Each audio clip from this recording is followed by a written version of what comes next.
morning and welcome to AM Cafe. My name is Mariam Owodoni. You can join us on all our social media at OSBC TV and Osun State Broadcasting Corporation on Free TV 502 and Start Times 113.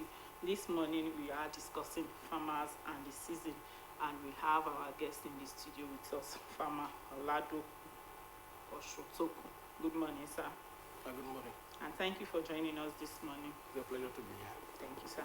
Sir, as we know that farmers play a crucial role in the feeding of the nation and the population at large.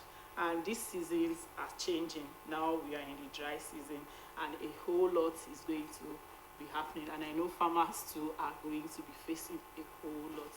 That is why you are here this morning to enlighten us more and to tell those that this is a new year, and I'm sure plenty people will be interested in farming today. In quotes, the sheges we Nigerians saw last year. So this year, I know everyone will be up and doing because we are not going to wait for anybody because before we can feed ourselves this year. And that is why you are here, so that you are going to enlighten us more and on how we can go about it. And I'm sure I'm going to learn one or more from you this morning too. So you are welcome, sir. Thank you very much. Yes, sir. So, sir, what strategies can farmers use to prepare for this dry season, sir? There is no one size fits all for farming. When it comes to, now we are in the dry season, and then in the next few months we'll be in the rainy season. So this is actually the time to prepare. When you mention farming, when you call somebody a farmer, you have so many diverse enterprises you could go into, either poultry, livestock, crops. Even crops could be divided into aribu and even cash crops. So for a cocoa farmer, his preparation will be different from somebody who plants cassava. Yeah, for a cassava farmer, his preparation will be different from somebody who is a poultry farmer, or let me say a goat farmer or a pig farmer. But let me start with the poultry.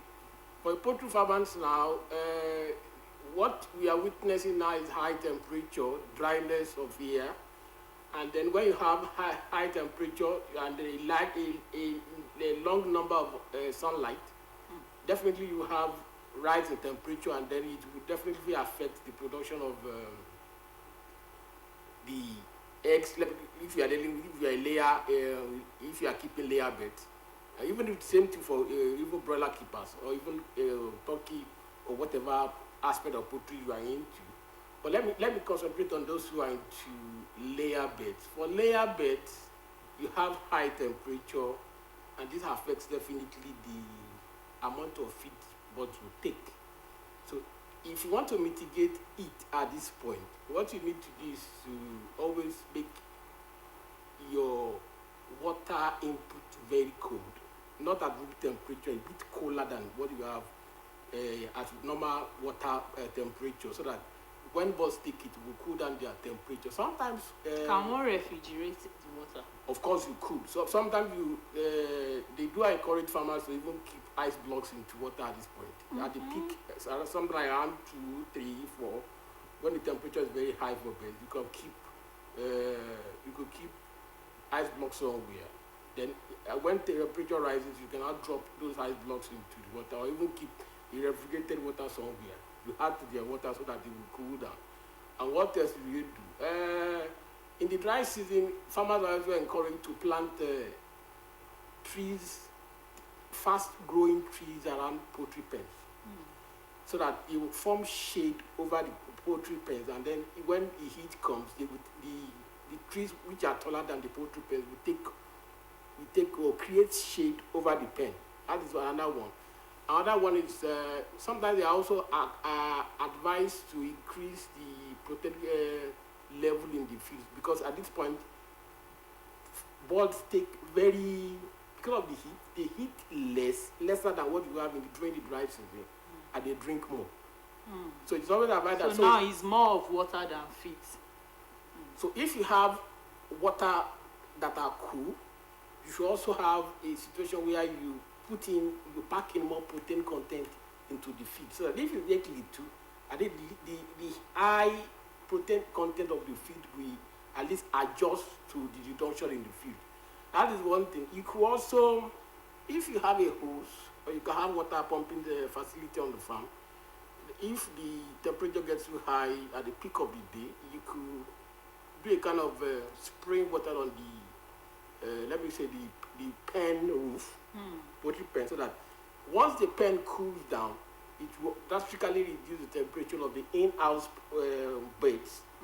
And that is for poultry farmers. Now, if you want to go into, for a cocoa farmer during the dry season, most of them are drying the cocoa at this point. But one thing you should always do is that at this point you have a lot of those who are hunting bush meat, and a lot of them set fires on bush just to either kill or let me drive bush meat or bush animals to a point where they could kill them. So the most advisable thing for cocoa farmers at this point is to create what you call farmer tracing. It's you create a very bare, let me say, bare floor of bare land between the last cocoa stand and then the bush up to 3 meters.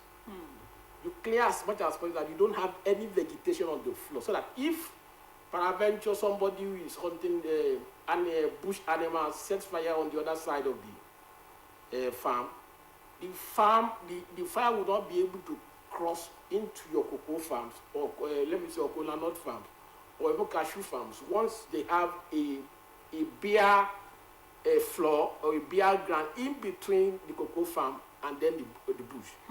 So I've been able to touch let me say 2 poultry now, cocoa now. Therefore, for those who are doing fadama, what do they or let me say the dry season farming, what do they do now? They just have to clear the land. After clearing the hoe or the plow, and after plowing the hard manure, the mix where they are tilling, and then they plant. So those are the things. But for various enterprises in agri, it differs. Yes, it differs. So the way a cocoa farmer is going to prepare for the dry season is different from the way a kola nut farmer is going to prepare, or a poultry farmer, or those who are into fadama or dry season farming. So it varies. It varies. But now, what is the best crop to plant and why? I always advise people, market is the most important thing if you want to go into farming. If you are, for example, if you are planting cocoa and you don't have a market, there's market for cocoa, just for the studio sake or explanation sake. If you are planting cocoa and you don't have a market where you can sell it, you are creating a problem for yourself. One, it's likely the cocoa may go bad. It is likely you run out. You have issues when they go bad. Definitely you not be able to go back to farming next time. So it's always important to farm a ready market first, then create whatever you want to create or produce whatever you want to produce. Then once you produce, then you can go to market and sell. That's the most important thing. It's not, don't just say, okay, I want to be a farmer, and you just wake up one morning and start planting what you feel like you should plant. No. So once you do his or her market survey, Yes. know what is in season, Yes. when to plant it, and where to sell it, because Yes. that is the most important Yes. plant. That is interesting. How can farmers optimize irrigation system for effective water use, especially in this period? If you want to optimize, when you mention the word optimize or optimization of water use during dry season or during irrigation, the most important thing is use as little as possible that the plant requires. It's not just a question of just splashing water on the field generally. For example, if you have a lot of people plant tomatoes during the dry season or vegetables. Now you now want to, because you want to irrigate, you now carry, you now bring in water through pumping the effort and you now irrigate the whole field. It's one is you are wasting money because you have to use energy to pump the water to the site. You are wasting your time because you deal with a lot of volume of water while doing this, and you are also creating a lot of when you have a lot of places on the farm very wet, there's likelihood of disease or pest infestation. So you have to balance the area you irrigate, the water you use, and then even the money you use. Now the question is, what is the most advisable method by which you can irrigate? You have what you call the drip, but it's very expensive. Drip is, for me, is the best if you are into either tree crops, let me say plantain, even cocoa. You have people who get cocoa. You have people who plant pepper. Drip is always the best because it will take water from the source down to the root or the spot of growth of that plant, and then the water comes in drips. Drips, depending on how you are able to set the dripper, it drops to the bottom of that plant regularly to a point that it is what the plant needs that it dropped and is taken up, not as the whole thing just flows around. And in most cases, what flows around is not really useful for the plant.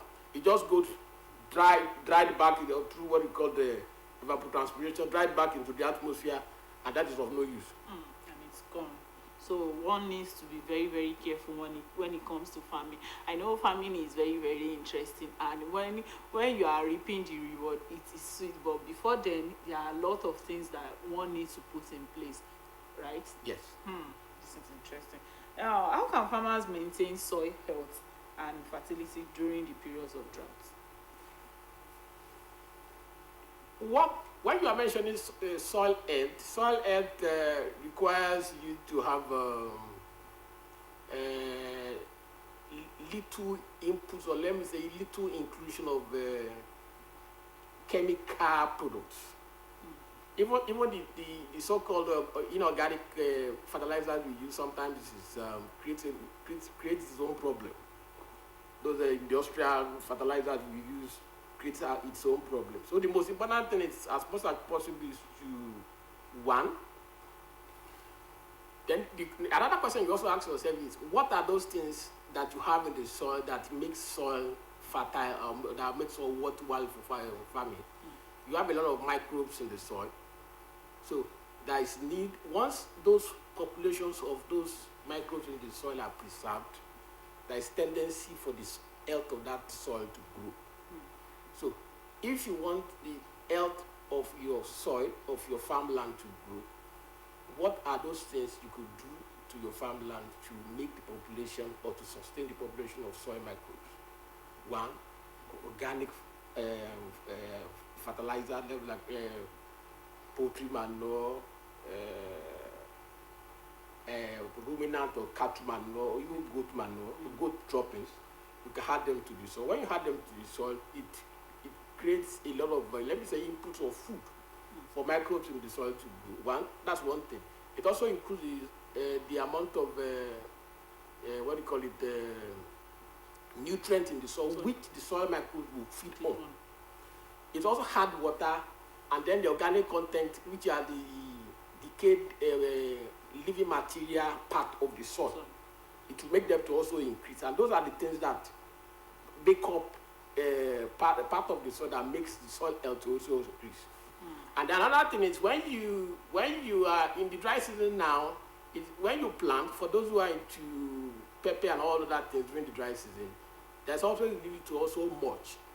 Mulching are a decayed part of any material. In most cases, plant material that are added to the base of what they call it, base of what you plant to conserve water. Once the water is conserved, once you don't have any chemical additions into the soil, once you regularly add the organic materials, once the water is conserved, the health of the soil definitely will be maintained, if at least it does not depreciate. Does bush burning affect the quality of the soil. Seriously. It depletes, when you burn, the first thing you do is that you kill all microbes, because all of them will die. And then it burns a lot of nitrogen off. And then you have a very dry soil. So once you don't have microbes, once the nitrogen is off, once the water is off, the only thing that happens, I don't know how people does that, because it's easier for them to do, because it removes this vegetative cover or the bush very easily. You can just set fire. It reduces the stress. Yes, you just set fire on 10,000 acres, and within let me say 1 hour 30 minutes, everything is off. Instead of hiring laborers to care, or tractors to care, or bulldozers to care, so it saves time and it's cheap. But the damage it causes to the soil is much more than the cost you are reducing in the long run, or even in the short run. So people should desist from bush. I don't support it. When it comes to government, sir, what government programs or policies are available to support farmers during the dry season? Are there any government policies that support farmers during dry season? When I was coming here, I said to myself, I would not want to mention any specific government. But the truth is, generally, within the last, I consult for a company that also consult for federal government, a Field of Agri. But even while we consult for them, there are some things I would not like to see on TV. Okay. But generally, governments generally in the 36 states could do better than what is being presently done. Okay. In last year, 2024, the only one in the north, the most impressive government in the field of agri has been this government Niger State. He did very well. He went to the field himself, met farmers, created a lot of opportunities, bought equipment, invited a lot of investors. You can't stay in office and initiate agri policies. And you don't leave it to civil servants. You meet farmers one-on-one, you talk to them, you also meet investors. There are a lot of investors who want to come to Nigeria and even plant. Let me say, invest in the field of agriculture. Some of them want to plant certain crops and export by themselves. You meet them, but when you don't meet them, let me distract a bit too. My company held Agri-Tech Expo in conjunction with the Federal Ministry of Agri, Abuja, this last year, November. And then you had a lot of equipment dealers who came all the way from Japan, China, to exhibit at a program.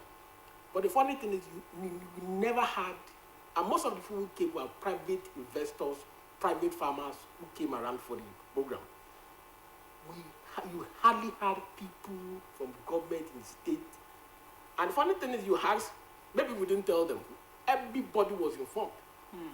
But I don't know, but calling any political jamboree, you find a lot of people turning up just because the turnover in politics is fast. You see people who want to give you position, and then money comes in easily. That's another discussion I don't want to go into. That's why I won't take your time. But government needs a lot to do.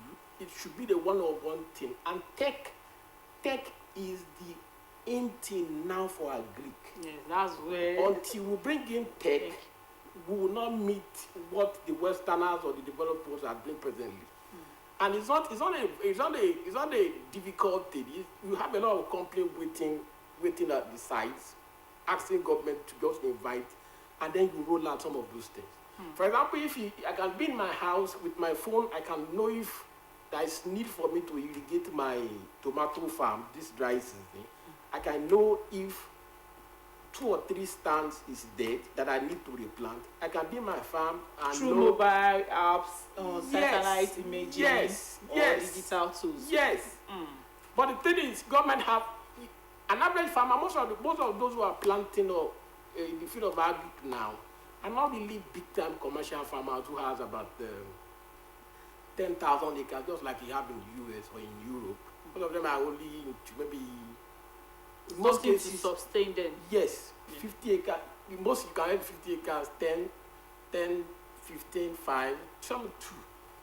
And then if you want to aggregate all of this, you need to step in and help them so that they will produce more, it will be cheaper, it will be wholesome, and at the same time we'll be able to create more. And that's even between the point of production and the point of consumption. You create a lot of jobs, people transport, people wholesale, people warehouse, people preserve, people add value. So along those lines, you cannot. You might be a farmer. You might not be on the farm for once. You can be in your house. People will bring in goods from your farm. You can add value, even convert one room to one value addition stuff. But they get a small machine and be doing something. You can convert plantain to ilubo, preserve it the next year, and you add more money. So it's not a question of everybody has to be on farm. Bring in tech, create value along the line. People will work and people will create. You get jobs. And then at the end of the day, by the time you have somebody who is converting plantain to ilubo, government will have him, force him to register. When you register a company, you start having a sort of income for not only government. He has to employ somebody who work for him, whether it's a secretary or let me say a PA. Accountants, managers, and then he will pay tax either to the local government or to the state. And so you have a lot of multiplier effect within the economic system. That's interesting. And I'm sure everybody is listening now and they will do something about it. What are the benefits and challenges implementing community-led total sanitation during this period? Can you repeat? Okay, like what are the benefits and challenges of implementing community-led total sanitation programs during dry season? Can you repeat again? Okay, that's about how can farmers organization or cooperative support members during this drought? One of the problems mentioned by one of the policymakers of in the federal ministry last year was the issue of fake farmers. Fake farmers. I'm telling you, this exists. When I say fake farmers, it does not necessarily mean 419 farmers. What actually happens is that you have some people who claim to be farmers, but they actually do not go to the farm. Okay. And they parade themselves in the corridor of powers, calling themselves the farmers. They collect grants, in most cases which run into millions of naira. And then by the time you expect some of the results of those grants to come out, it does not translate to food production at the end. Now the question is, how do you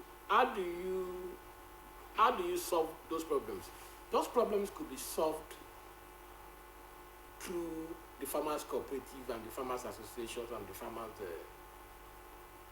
society. Then you also have another problem at that level.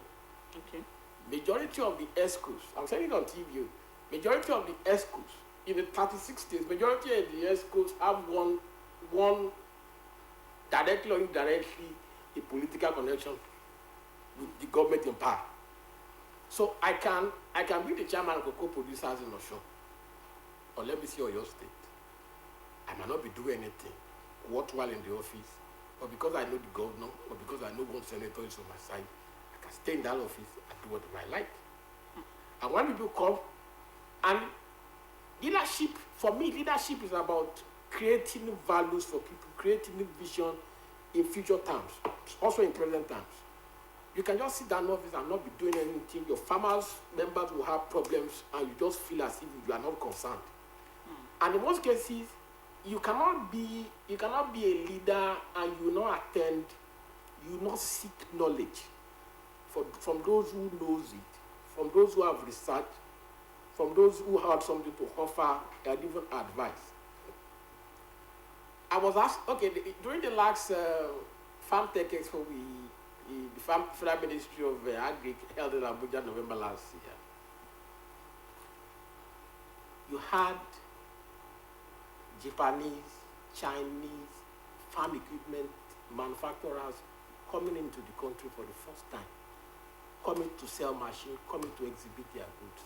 And you don't have farmers associations coming around to respect or meet those people. Then how do you now go back to your states or your local government and tell them this is a better way of doing things if you acquire these machines? And even and the truth is some of those machines are very expensive. And there's another thing, there are ways, there are processes that a lot of people have devised to make these machines and then processes available to farmers in such a way that you could subsidize either through banks or local government. And at the end of the day, it translates to better means of production, more money for the farmer, more money for the... We could even export and bring in more foreign cash. So I just, when I sit down with them, I just look at them, what are you people just doing? You can't sell them out of just because they have...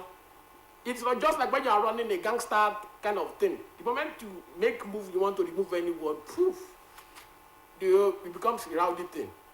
So if the only thing until we have a situation where you can identify real farmer, where real farmers could vote, then sanity will come in. As long as you can identify the real farmers, you always have executives who will be lawless, who will do whatever they are right, and they will not do anything for their members. So the question now is, how do you identify real farmers from fake farmers? The tech are there.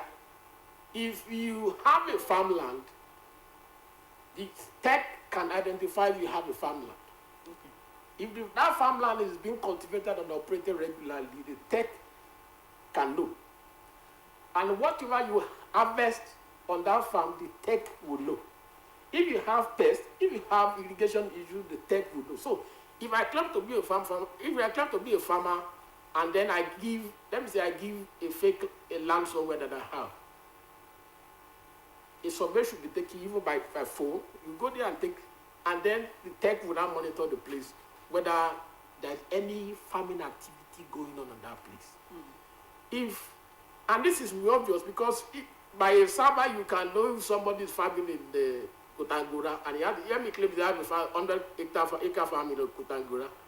By the time you monitor the land, let me say latitude and then the longitude of that area, you know if something is going on. If there's vegetation on the land, if there's, of course you will know. So he can't come back again and say, I'm the farmer. You didn't do anything last year. So if you can apply that, over time we'll be able to identify the so-called fake farmers. By the time we identify fake farmers, we leave the genuine ones. The genuine ones could also come in regularly. How many times have we had farmers holding Congress? So these are the things that need to be put in place. Those are the things. Proper monitoring. Yes. And then governors or those in power need to find time to sit down with farmers and ask about their problems. It's not, you don't leave it to civil servant. I've met with a lot of them. I don't want to talk about that. But that's another issue.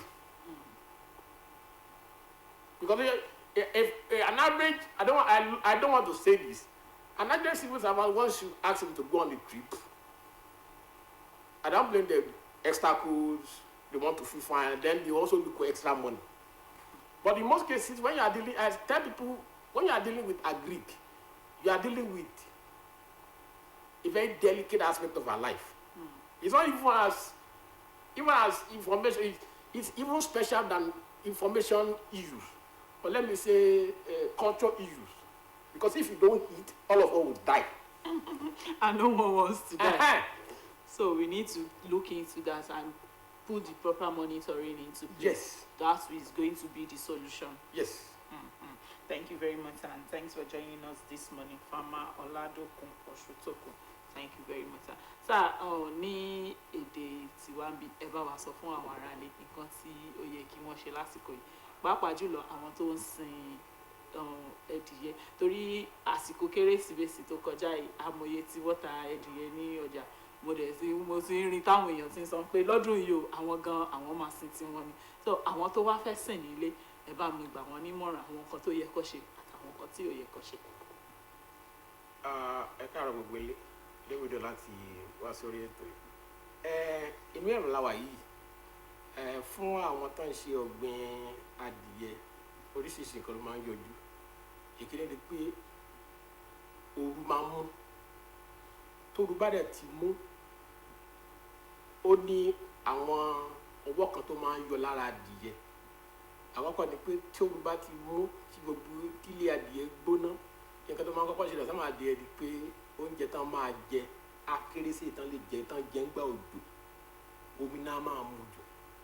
So kí ni àwọn nǹkan tá a lè ṣe tá a lè kọ́kọ́ jẹ́ kí bí ilé adìẹ ṣe gbóná tàbí tó rú mú yẹn tá a lè kọ́kọ́ jẹ́ kó wálẹ̀ díẹ̀.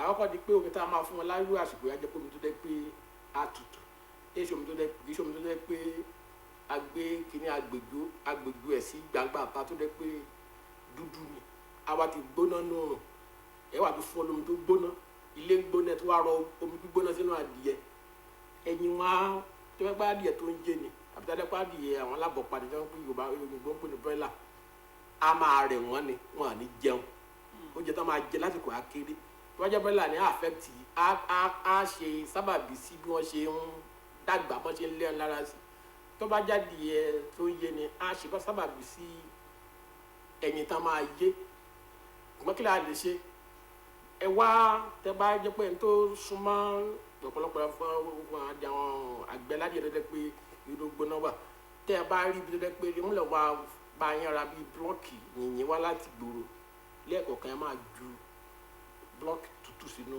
yìnyín sínú omi wọn tàbí tútù òbí tàbí tí ẹ máa gbọ́ wọn sí ẹ má jẹ́ omi tó dẹ́ pé gbígbóná tó dẹ́ pé ó ti wà lóòrùn ti pẹ́ nínú àsìkò yìí irú tóòrùn bá dẹ̀ ti tó bá tún mú gangan lọ́sàn gangan yẹn ẹ lè wá mọ́ṣẹ́ lè máa bomi sórí páànù wọn tó dẹ́ pé ìyẹn òrùlé wọn tó dẹ́ pé á jẹ́ kí òrùlé yẹn kó tutù díẹ̀ so ìyẹn kan oúnjẹ tó máa jẹ ẹ jẹ́ pé tó dẹ́ pé protein content ẹ̀ tó dẹ́ pé á tún lọ́ra sí i tó dẹ́ pé tó bá tiẹ̀ jẹ kékeré tó jẹ yẹn ó lọ́ra Yorùbá náà pé ó rich ju èyí tó pọ̀ tó kéṣe yànjà tó kàn jẹ so lára nǹkan tí ó lè ṣe nìyẹn tàbí tẹ́yìn tó bá dẹ̀ jẹ́ pé ó lè rí ìmọ̀ ọ̀pẹ ẹ gé sórí òrùlé wọn tó dẹ́ pé ìmọ̀ ọ̀pẹ yẹn kọ́kọ́ ti gba oòrùn sára kò ní fi bẹ́ẹ̀ ní ọ̀dọ̀ wọn nínú táwa. ẹ ṣe gan eléyìí mo mọ̀ pé àwọn tó wà lé náà wọ́n ti gbọ́ nítorí eléyìí àkọ́kọ́ tèmi gan máa gbọ́ gbogbo eléyìí lélẹ̀ mo gbọ́ rí pé ní táìmù òòrùn àsìkò yìí tá a wà yìí òǹgbẹ gan máa ń gbẹ ẹdìyẹ mi rò bóyá ẹdìyẹ ni wọn àwọn èèyàn nìkan ní òǹgbẹ ń bẹ mo mọ̀ pé adìyẹ gan máa ń gbẹ òǹgbẹ ẹ ṣé gan sir thank you very much and thank you once again for joining us this morning Farmer Oladokun Osun. My name is Mariam Owodunni and thanks for joining us on AM Cafe.